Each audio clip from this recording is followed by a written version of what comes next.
So we are recording live. This is our first episode of Huddle and Whistle.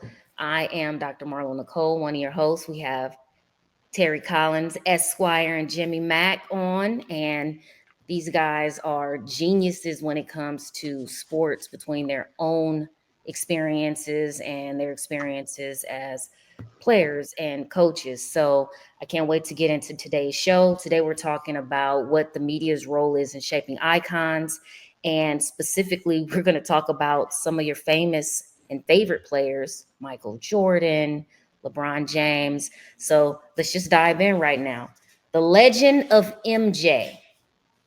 What's your feelings about Michael Jordan? You know, there's so many different sides to that story. You have some people that think he's great, some people that think, it's just hype.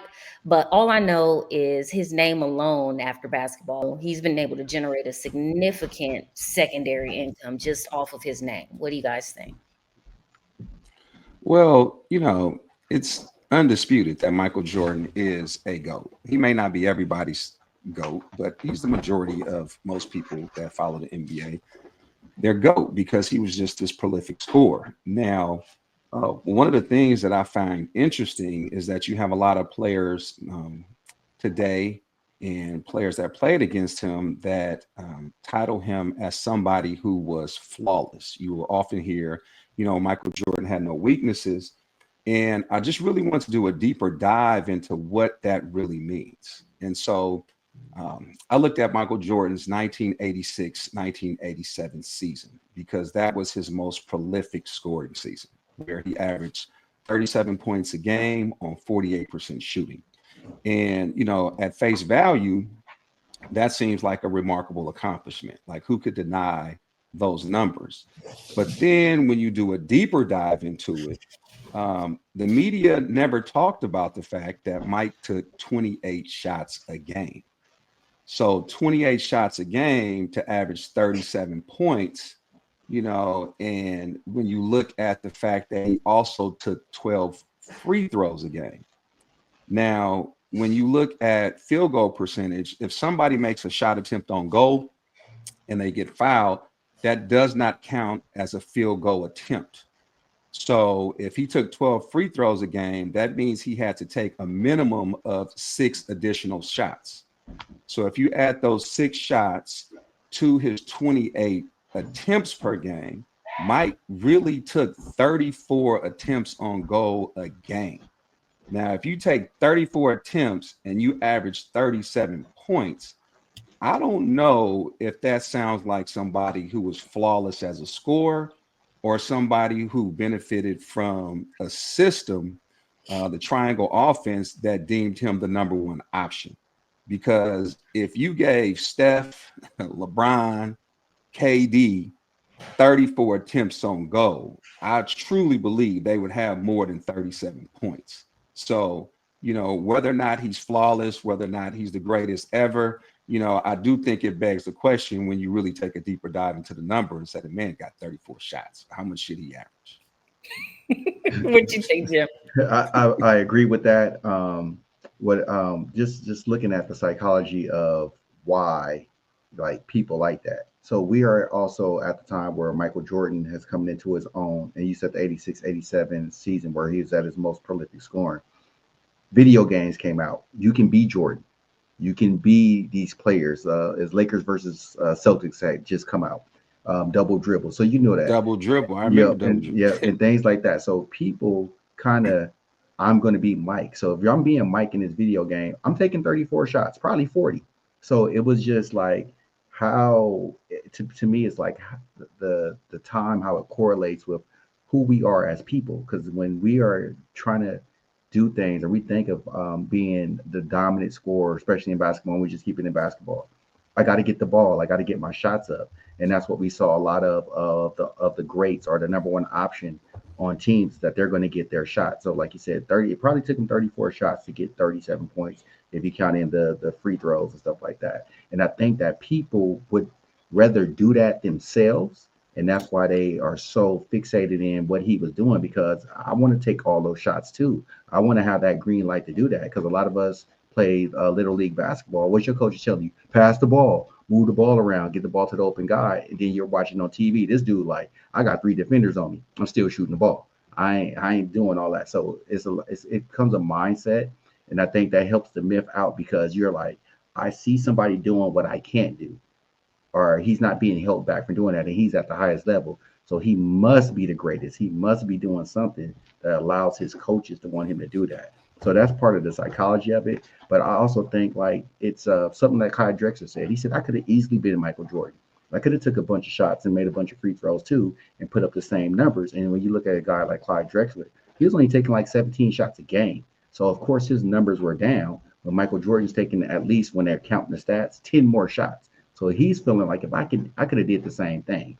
So I think when it comes to how people even analyze sports and the statistics of sports, they don't get it. So they just go by what they see with the raw numbers. And they be like 37 points a game. That's amazing. Only person that ever averaged more was Wilt. And I think Elgin Baylor. So people are like, man, this guy got to be at. And at the time, man, his swag and how he moved on the court also helps with the myth. Everybody wasn't moving like that. Everybody wasn't doing like that. And because he played in the third biggest media market, we got to see him a lot. Even when the Bulls are getting blown out on the TV by the Celtics or by the Pistons, he was putting up 40. They were losing by 30. So it's kind of like, yeah, if he had help, he would be great. If he had another player. So all that plays into his myth of who he was. Now, I understand that maybe if he moved the ball around more players would have scored. He had more help. You know, it's funny that you guys say that. First of all, I agree with you 100%, but I never considered the mindset aspect of it because when I was playing basketball, my coach was like, you know, get Marlo the ball because I was the shooter on the team. And so it's completely a mindset because I could have 2 defenders on me, but they had to get me the ball. And 90% of the time, I probably wasn't going to pass it back out. So it makes so much sense. And it's also one of the reasons that, you know, God bless his soul, Kobe Bryant, you know, he gave me a completely different perspective on that too, since we're talking about GOATs. And he said almost to what you just mentioned, Jimmy Mack, he said that he sees these guys practice. He knows who's in the gym. He's the first one there. He's the last one to leave. So this all started because, again, the media was asking him, why is it that you would take this shot when you have 3 defenders on them, right? Mathematically, you know, if somebody has 3 defenders on them, there's 2 other people on your team open. Mm-hmm. He said, I take the shot because I trust myself. You know, he knows who works hard, right? So just to make a slight comparison, although I'm nothing like Kobe, you know, on one hand, the mindset is the coach is saying, get this player the ball. On the other hand, the mindset is, I trust myself better to make these shots despite who's on me, you know, than the whole team because I know how seriously I take this. So that's crazy, but it's true. You know, and to follow up with that, just in terms of like the mindset or the challenges of it, it's difficult to take 34 shots a game. Like you have to be prolific just to get those number of shots up, you know. So Mm-hmm. this is not necessarily a knock on Mike, but the fact that he was able to get off those number of shots is impressive. But I do think, you know, it probably falls a little bit more in line on the system and it impacts the mentality of the other players too. So let's take Ron Harper, for example, right? Mm-hmm. When Ron Harper played for the Clippers, he averaged 20 points a game for like the 4 seasons before coming to the Bulls, right? And when he got to the Bulls, Ron Harper averaged 6, 8, 9, and 7 points a game.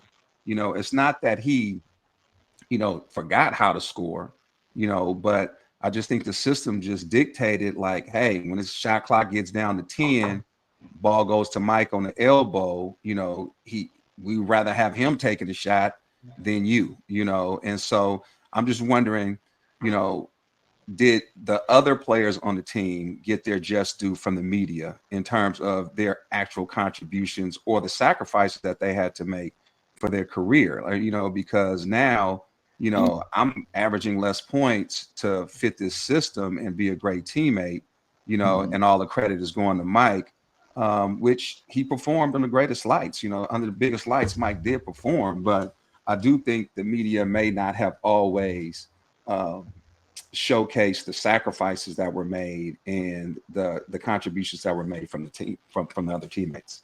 Yeah. It's just a counterpoint with the Kobe thing. People will always say I'm a Kobe hater. I'm not. I just put them in context. Um, the counterpoint to the work ethic, like we are hearing nowadays, like KD, and the people be like his work ethic isn't good. KD practices on efficiency. He's like, I'm not going to get up 100 shots in a game, so I'm gonna get up these few shots and see where my game is going. So sometimes with a guy like Kobe, he was an overworker. He's going to overwork, overwork, overwork. Of course, when he sees somebody else not putting in that work, he's going to think you're not working as hard as him. I can't trust you. But what he doesn't understand, everybody doesn't need that work. Like everybody doesn't need to go out there and practice. Like KD is just a natural shooter. I watch KD shoot. It's just like, dude, it's like he was born shooting. Like he came out, mom, like, hey, let's go, let's do this. You know, where other people have to work harder for that. And being a person who I wasn't always the greatest practice player because I'm like, okay, if I get hurt out here or something happened, I'm not going to be ready for the game. So I would give about as minimum of a good effort in practice because I want to save myself for what I thought that really counted. So I can imagine being Kobe's teammate and he'd be like, You're I can't slacking. trust him. Yeah, he's Yep. slacking. But Yeah. at the end of the day, I don't, you know, with Kobe, basketball was everything. So him being in the gym 3 or 4 times a day meant something to his life. Where other people like, man, this is what we got practice time for. I'm about to go be with family. I'm about to go be with friends. I got other business adventures that I want to do. You know, let me go take care of this other side stuff because I can't play basketball forever. So I get his point. You know, you want other people to love the game the way that you love it and work at it like that. But that's not going to be everybody, and that's not going to determine your greatness either. So yeah, I like people with good work ethic, but I like a person that shows up for the game more because that's when it really counts. Yeah, true. I mean, but with all that being said, is that really the coaches doing, or is that the players doing, or is that the media's doing? Because the media is only going to highlight what's being played, right? Mhm. I wonder the mindset of the coaches. Like, are the coaches saying, you know what, Kobe take 1,000 shots, or MJ take 1,000 shots, or whomever take all the Mhm. shots, despite who's guarding you, because they know how to create space and get open, or is that something that everyone knows the media wants to see, so they highlight it in that way? I think there, that reminds me of a position that Phil Jackson talked about when there was a controversy between Kobe and Shaq. And Kobe was playing at a very high level, right? And Shaq wanted to slow the ball down so that he could play at his pace, right? Yeah. And Phil Jackson said, well, Kobe is playing at such a high level. I'm not going to tell him to slow down, you know? And so if I see him taking these shots that are contested, but he works on them day in and day out, I can't tell a player not to take shots that he's working on. And I can't tell him to change his game for anybody else because he's one of the best. So, it's I do think that the coach can set the tone, but it also depends on the temperament of the coach. Like your coaches said, give Marlo the ball. Well, I want to shoot too. You know what I'm saying? I worked on this. Why am I going to keep working on this shot and you're going to tell me to give Marlo the ball anyway? So it don't take me 10 hours of practice to pass you the ball, Yeah. because I know what this system is designed for us to do. Yeah. So, I think all of those things impact players and their mentality, especially role players. Yeah, I agree with Terry. It's the coach, that individual player, and how his teammates feel. If the teammates know, like, man, this dude is gonna get us out of trouble. I don't mind getting him the ball in this moment, or you know what, let me just fall in line. Let me just pass him the ball so he can take these shots. That goes. And then also with the coach, Michael Jordan was against the triangle offense when it first was installed because he had to pass the Yeah. ball more. But then when it worked, when Scotty's starting to get off, and Horace Grant at the time when it first got installed, they're getting off. Man, it took a lot of pressure off of him, and then you see that they started winning. It was a stat that I found out when Jordan shot the ball 10 times more than the next player on his team, they never won a championship. But when that got into single digits, where he was like maybe 8 or 7 more shots than the next person, that's when they won all 6 of their championships. So it's something like that. Because if you keep your teammates engaged, they want it more. Like Just Yeah. imagine if Paxson gets that shot against Phoenix and goes, "Oh shoot, I ain't got no confidence in this." He probably misses that shot. That shot won a game and won a championship. So it's also having your teammates understand their role and being super comfortable in that role. Like, yeah, I'm not gonna take 15 shots, but my 10 or 12 matters for our success. That's where it works. But then sometimes, it don't work like that. Guys are like, I'm checked out. He about to jack up 37 shots. I'll be all right. Give me my check. I'll sit at the end of the bench. So Yeah. That would have been me. That would have been me 1000%. Um, but back to like these icons and players like MJ. What do you guys think in terms of him not just being an athlete, but being a brand, and how that business aspect, maybe influenced the media narrative? Like, for instance, it's 2025 right now, and Jordan's been retired for what? How many years now? 22. Well, exactly 22 years, and he's still an icon. How does or how did the media kind of help elevate his brand, outside of him even being just a basketball player? That is crazy.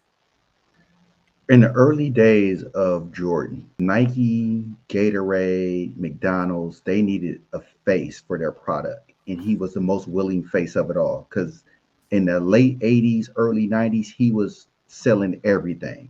Like, you couldn't see a commercial without him being in it. I mean, think of the song, like Mike. If I could be like, I still remember that song. Or him with Larry Bird shooting the ball from the moon to get into the basket over McDonald's fries. Or his shoes. I mean, his shoes is the biggest thing that's out there for anybody, no matter what. When they first came out to now, his shoes are still a big part of people's lives. So I think with that, if early media, you couldn't scrutinize him because he was such the pitch man. He was such the person that can get commerce going. So it was just like, if I say something bad about him, who knows who's going to come after me as a person? You know what I'm saying? Also, he was young, and a lot of the sports reporters were older. They're not in the club with Michael Jordan. They're not hanging out with him. They're not doing that. They only have access to him when they're doing their job. We Hmm. look at the modern day athlete, they in the club with the reporter. They hanging out with the reporter. So the reporter has so much access to them now. And then anybody, like how we're doing this, anybody can be in there and then start their podcast. Like, yeah, I was at the club with LeBron last night. This is what he was doing. Blah, blah, blah. So I think more so because he was such a great pitch man, and he was so entrenched in our lives.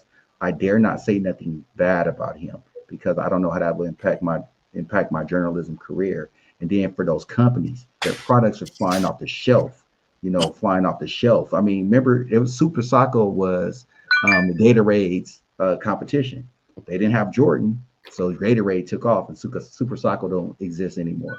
So it's just one of those things. Like, the media helped him out because he was so great and he was so easy to put in front of a screen and say, "Here, play basketball, and we'll record this commercial about playing basketball." Not like you have to give any powerful speeches or anything like that. So it was easy to sell him, and I think that helped a lot with just not just media, but with the common man who's seen him. And we have to keep in mind that during the 80s and the 90s, the media, the NBA, not just the media, but the NBA specifically controlled all of the content. Hmm. So, only 38% of the games were televised. And if you heard anything about Michael Jordan, it came from the color commentators that were announcing the game. There was no TNT with Kenny, Shaq. There was no Skip and Shannon. There was no Stephen A. There were no podcasts that could give you an objective opinion about Mike. And, I think that, like what Jimmy Mack was saying is that Mike was selling products. He was growing the league, and he was their number one guy because the marketing of the NBA switched. It used to be Lakers versus Boston. Then it became Bird versus Magic.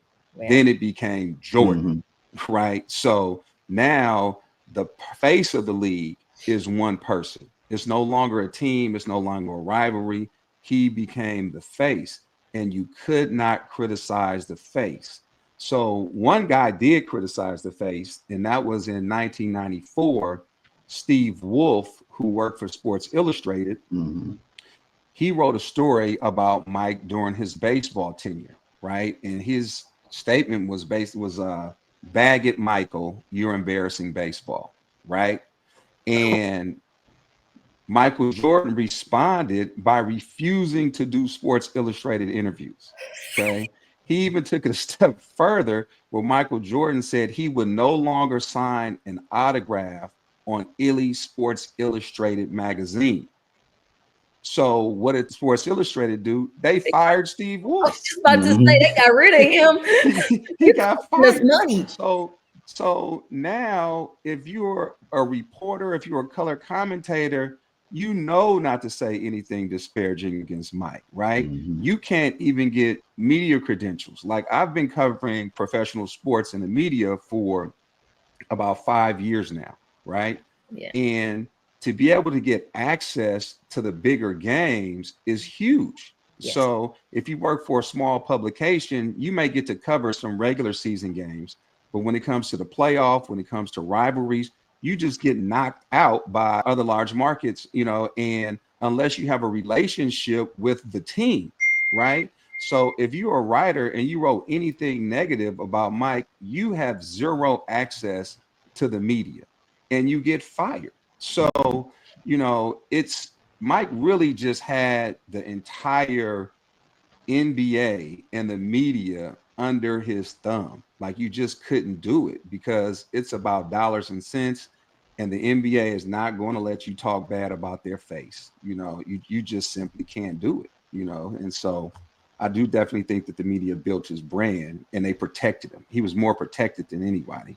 And when they did give him some level of slight criticism, he didn't take to it too well. And he even said it himself, like some of the pressure of the media contributed to him Mm-hmm. taking a year off. He did deal with the issues with his dad, but the pressure from the media did get to him. This is him saying this, and so, if you're heralded and then somebody turns on you, that just may not always be easy to digest.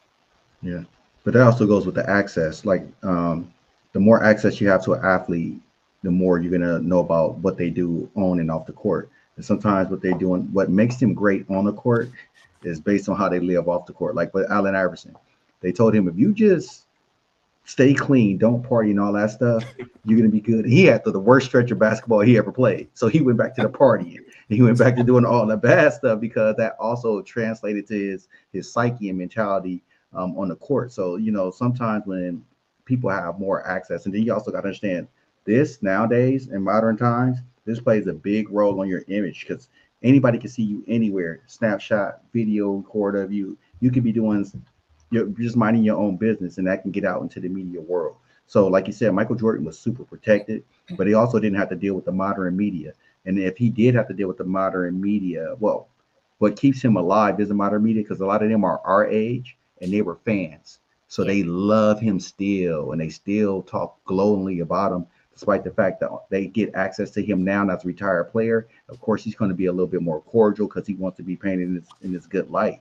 But like Terry said, like you dare not, you know, cross him. He was the ultimate good guy of the NBA.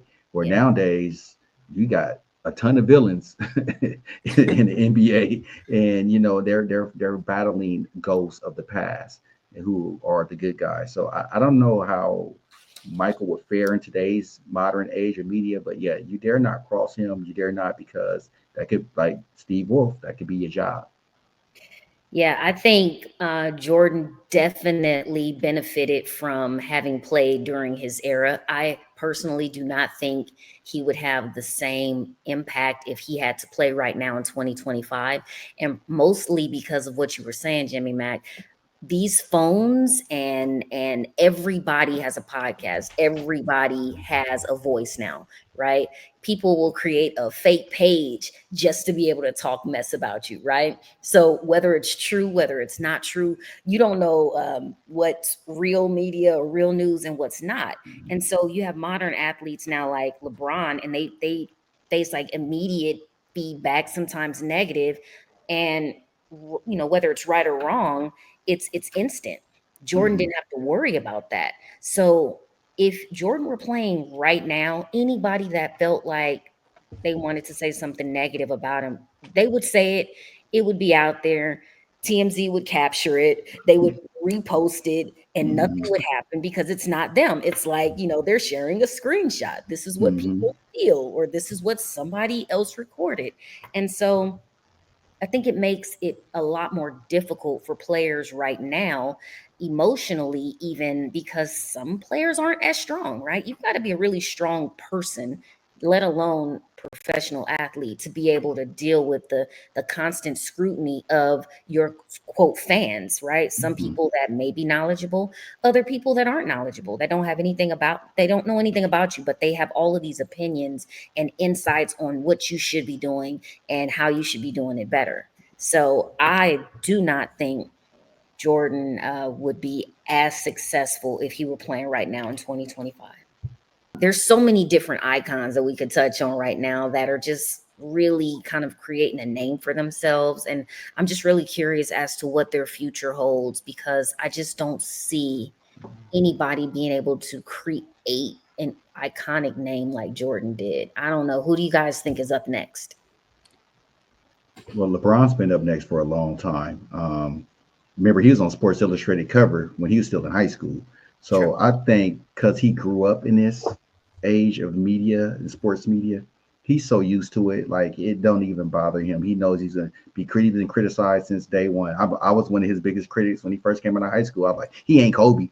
He ain't about to do that. But then over these years, you're like, man, this dude is really, He's really solid. good. He's pretty solid. He's really, and he's just a solid person at Yeah, that too. I absolutely. mean, we don't know every inside of him. You hear the rumblings that he do this, do that, but we don't see it out in the public. We just see this good guy who cares about community, brought his friends up with him, things that they tell you don't do. Don't bring your friends along.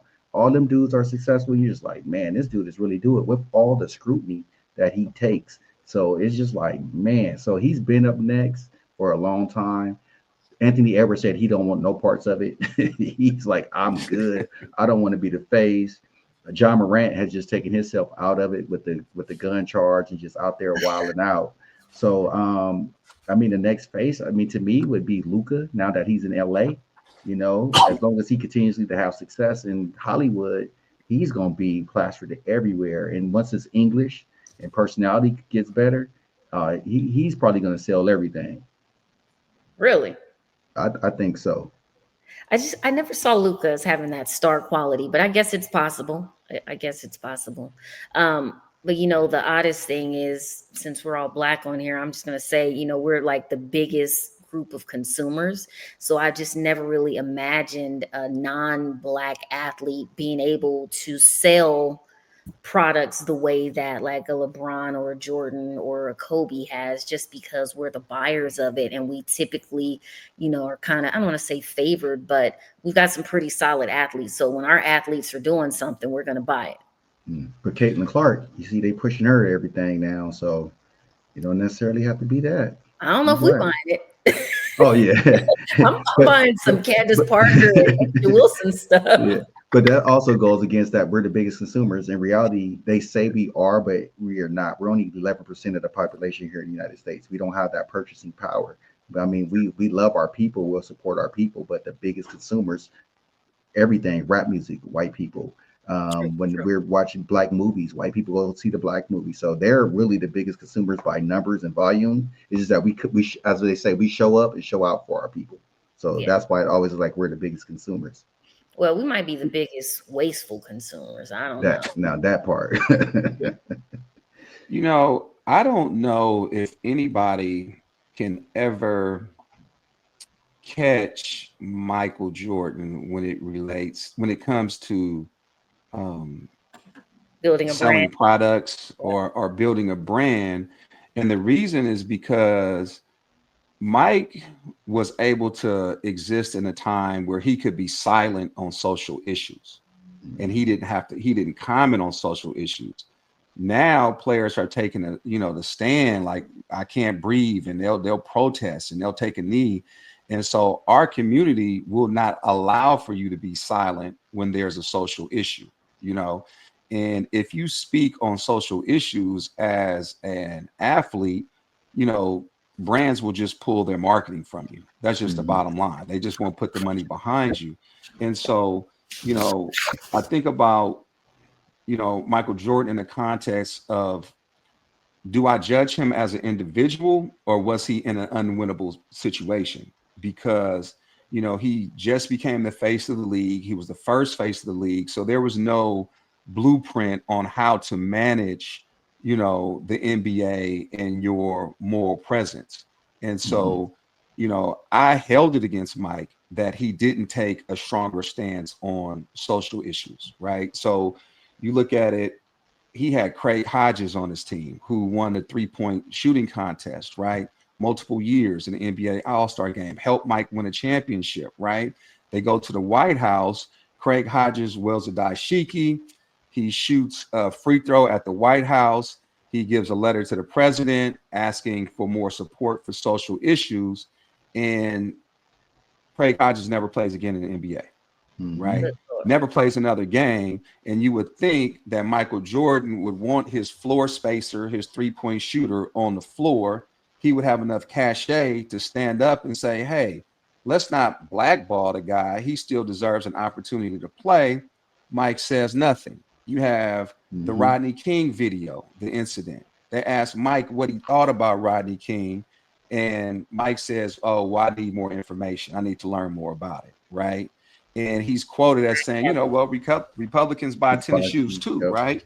And so that's something we would just not tolerate. You would get your black card revoked if LeBron, Anthony Edwards, or somebody says something like that today. So I don't know if the climate of America will allow you to be silenced, if you know, our voice, now that we have access to the media, will allow you to be silent. So I don't know if any player can ever amass, you know, Mike's level of success or support from the media and the brands. I just don't know if that's possible. Yeah, Most I definitely agree with that. definitely. I mean, the Jordan brand is everywhere. It's on a golf shirt. It's on, golf spikes. It's on probably some football cleats somewhere. I mean, he Mhm. took being, Boxing everywhere. yeah, he took being a basketball player brand to being a brand, like, period. Do they have Jordan dress shoes yet?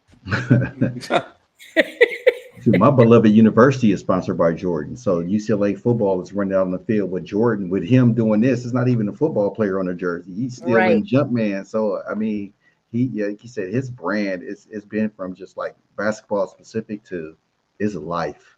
It's life. Jordans. I mean, they got kids who can't even walk, got on Jordans.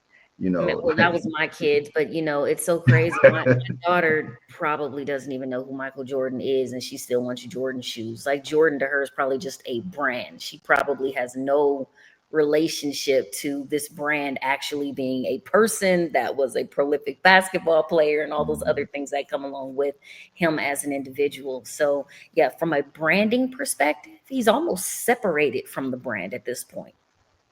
mhm. You know, and it's interesting to wonder whether or not the NBA wants somebody to be that big and to be that powerful, because you know LeBron has also amassed a empire as an agency, Yeah, right? Mhm. Not only making money from his play, but the play of others while Others, he's yep. still in the game, right? absolutely. And I heard an interesting take on the Shador Sanders issue. And the issue was really Deion Sanders appeared to be growing an agency where he had all of these players, where he was originally serving as Shador's agent and Shiloh's agent, right? And so now you have uh, the number 2 pick, Travis Hunter, wearing Deion's signature suit and doing his dance from "It Must Be the Money" as he goes across the stage, you know, when he gets drafted, right? And Yeah. so now, you know, as a organization, you have to be kind of concerned, like, do we allow people to become agents, control the flow of players, control, the amount of money that they're making. Like, do we even allow somebody to get this big and this big and this powerful? Because I just think like Shador just speaks to the fact that the NFL just refused to let Dion get off of the ground, and the other Colorado players that played for him that should have been drafted much higher got drafted much lower. Mm-hmm. Right. So it's just like, hey, let's just cut this off at the knees. And, we don't need it. We don't need a Michael Jordan, in football, somebody with that kind of leverage. We just don't. Well, I don't think it's more of a Michael Jordan. It's more of a LeBron James because Dion's going to open his mouth and Dion will find Okay. himself to many platforms. So, like with LeBron, he's going to say something. And I think the NBA, they cringe because when he's calling out things on social justice, it makes these owners look like, okay, so what you going to do? Yeah. So I think once he's gone, you will never get that again. And I think the NFL is like, we'll never have that. Not that Dion is going to speak on social justice or social matters, but Dion will take the opportunity to call somebody feet under the fire for not doing the right thing. And they can't have him have a control. I mean, I personally think that Shador is going to have to basically be Tom Brady in status in order for him to stick around. He's going to have to really outperform with who he actually is as a player to stick around. I think they're going to do a lot to keep him because it's just like we're not going to have people's daddies controlling the narratives, kind of like how they do in basketball. Remember when Lonzo Ball came out in the NBA? LeVar was in everything. LeVar was doing everything. And I don't think the NFL wants that. They can't have that. And those owners will reject that at all costs. Where in the NBA, it's kind of like, go ahead. We need another villain. The more villains we have, the more people want to watch and see them fail. Where the NFL doesn't want that. They want that shield to be crisp and clean. Where the NBA is like, the more characters we have, the more people are going to watch. Dennis Rodman wore a dress. That's all I have to say. You're not doing that in the NFL. No, you guys are definitely on point with that. I think it's a matter of control as well, just from a business perspective, because, as an owner of a team, you're still looking at these players as employees, and no employer wants employees that are looking like and or acting as though they own the team or have so much free range that they can just do and say whatever they want, right? So at some point, they've got to maintain control. And if part of being able to maintain control is to not allow that person the opportunity, then I think that's what's going to happen. And it's unfortunate because, we should be able to take these opportunities and have a platform to where we are being able to speak out on certain things. But from a business perspective, you have to understand the overall organizational goals as well. And sometimes individual goals or individual group goals, whether that be a ethnic group or religious group or, sexual orientation group, those just don't always line up with what an organization's goals are for everyone. And I think sometimes we get some athletes or some icons that are too passionate because you can't do that. You're still an employee, right? If you want to be that passionate on certain issues, you almost have to become your own business. And as long as you're still under contract and on the court or out on the field, you have to abide by whatever that organizational's goals and rules are, because at the end of the day, that's what you signed up for. That's what they're paying you for. And any outside contracts or in today's era, NIL deals or whatnot, they still don't supersede whatever your contract is with that, team or organization, because that's most likely how you got the NIL deal or whatever type of endorsement deal that you might have. Was the Michael Jordan years the best era of basketball in the NBA? Like, do you No. guys have some thoughts No, about that? no. So I think because to me the greatest decade of basketball that we've seen was the 1980s. I wasn't fully aware and conscious of sports in the 70s. I was born in 76. I can only hear what my dad and my uncles talk about, but the 80s I was there to witness it. You had four dynasties and a burgeoning fifth dynasty. The people don't understand the Milwaukee Bucks were good enough to probably win an NBA title. They just kept running through, coming in and around at the wrong time with the Celtics or Sixers. But that's when it was at its best, because even though Jordan wasn't winning, he was an icon. You still have Magic Bird in their heyday. Kareem was falling out of his prime, but he was still so iconic as a player. Isaiah Thomas and the Bad Boy Pistons had become something. Dr. J had fizzled out. You getting all these Patrick Ewing, Charles Barkley. You was seeing all these great young players infused into it. But when the '90s came and they started making these rule changes to limit how the game was played, you start to see it get watered down a little bit. So Jordan won in a, I wouldn't say a more watered down because you still have these great individual players. I just think the team concept wasn't as good because everybody wanted to mimic what the Bulls were doing because they were winning. So I'm gonna have one guy shoot all these shots and everybody else just kind of play a role. But you had all this star power, and some of those guys were like, "Man, I'm not doing that." So you had dysfunction on teams like the Atlanta Hawks in the early '90s. They could have won an NBA championship, but I'm just not let Dominique shoot the ball all game long. So you just seen the strategy change and shift in the Bulls because they already had what they were doing and having Phil Jackson. And people to understand how important that having him as a coach was. He was able to facilitate this to where nobody's ego got so big that we're not going to have success. You know, because people say Jordan had a big ego, but he understood his role and he needed Pippen. He needed Rodman. He needed Grant. He needed Ron Harper to guard the perimeter players so he can get his shot off and not tire himself out. So I think that he won in the era. It's still great, but it's not the greatest that we've seen, or at least in a decade, because by NBA you got to break up in decades, not actual eras. His decade that he dominated just really wasn't the best. Yeah. I think this era actually is one of the best. There's so many great star quality players that you almost don't know who to watch. So it makes you become a fan of the NBA, not just an individual player or an individual team. Like I've got Mm-hmm. so many favorites. And a long time ago, I was told that, you know, you can only have like one team. But I think as a woman, I can have as many What? favorites as I want. So I love a lot of different players, and they are all my favorite players. There's not just Yes. one favorite. There are too many great players and great teams right now to say, you know, oh, the Lakers are my team. Okay, I'm in LA, born and raised, love my Lakers, love my Sparks, but there Mm. are so many great teams and so many great players. I just can't limit myself. I refuse.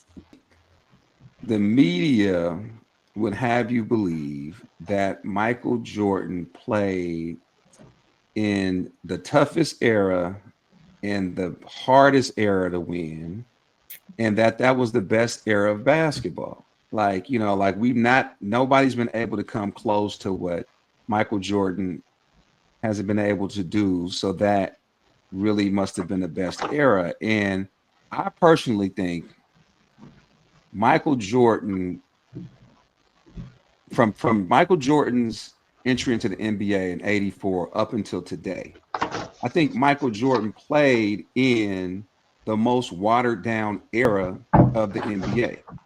And it has a lot to do with the expansion teams. So with the expansion draft, teams were able to protect a certain number of players, and then the players that were remained were chosen by the expansion team, right?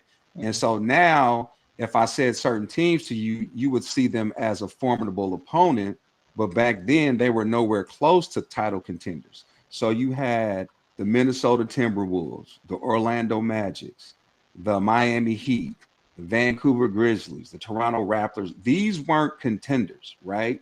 But later came the Charlotte Hornets, but the Charlotte Hornets took 16 players off of other NBA rosters. So all your glue guys, all your hustle guys, you know, if you have 5 teams pulling from other teams, that dilutes the talent, you Mm-hmm. know. And I think that Michael Jordan excelled in an era when the NBA had the most diluted talent. So let's just say you took Penny Hardaway and Shaq, right? And you put one of them on the Celtics. Put Shaq on Utah Jazz, right? Yeah. now you got a different legacy, right? And so you see, you know, Mike was blessed to have 2 other Hall of Famers with Rodman and Pippen, other NBA All Stars. Tony Kukoc, Horace Grant made an All-Star team one year. B.J. Armstrong made an All-Star Yep. team, right? He played with that level of concentrated talent but it kind of explains when the other teams only had 2 all-stars, and so he never faced 3 all-stars in a final. Never, right? Mm. And so, but like I said, put Shaq on Utah. Now we got a different story, right? But because of the expansion league and the league was growing and there, then he was just the best player in an era where it's the beginning and then the genesis of these teams that just simply weren't contenders. Yeah. So, Yeah. And I agree with Marlo. It's so much good talent out there. Like I sat back one day and was like, none of my top 5 players that I like, not that they're the top 5 best, they're not on my NBA team. They're not on the Lakers. They're not on the Clippers. Giannis, Yep. Anthony Edwards, Ja Morant, Yep. Jaylen Brown. I love Yep. Jaylen Brown. They're not on my team. And Jaylen Brown, I shouldn't even cheer for this dude. He played for the Celtics.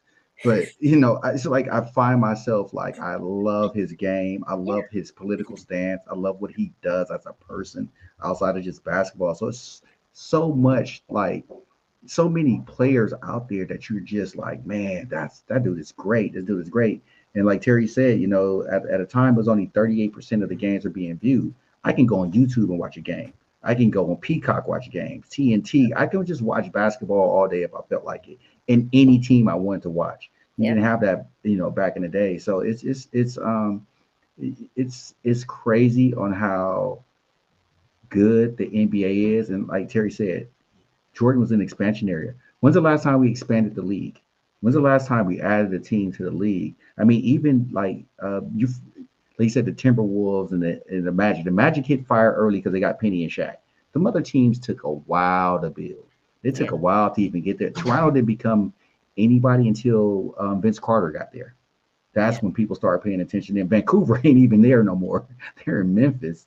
So it's his era. Like I said, you had a lot of great individual players, but also you didn't have a lot of great teams. His toughest competition was maybe in that decade, New York. They got to the finals twice in the 90s and lost both times. So yeah, it's I'm kind of taking issue with you saying you shouldn't be a Celtics fan. I'm a diehard Celtics fan, even though I grew up in Oakland, because I played for the St. Augustine Celtics. Okay. And I think that you have an obligation as a black man to be Bill Russell. But beyond that, this is why you should be a Celtics fan. Chuck Cooper was one of the first black players to play in the NBA. He was a Celtic. Mm-hmm. The first black coach was a Celtic with Bill Russell. The first black general manager was a Celtic with ML Carr.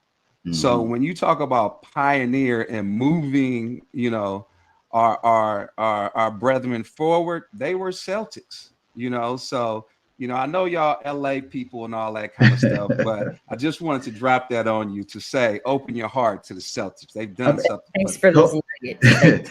Totally understand that. And then with the racial identity of Boston, to have all that happening is really, really big too, because how racially charged that city was during that time, to have all these black athletes for your basketball team doing what they were doing was great, but no. Purple and gold. All right, it's cool. I got you. All right, we're gonna wrap it up now. MJ's legacy was fascinating. It was brilliant. I don't think we'll ever see that again in life. But make sure you guys join us next time on Huddle and Whistle as we explore why some coaches might not favor your child. Right. Mm-hmm. That's going to be a good one. That's our next episode for episode 2. So until next time, we'll see you soon. Peace.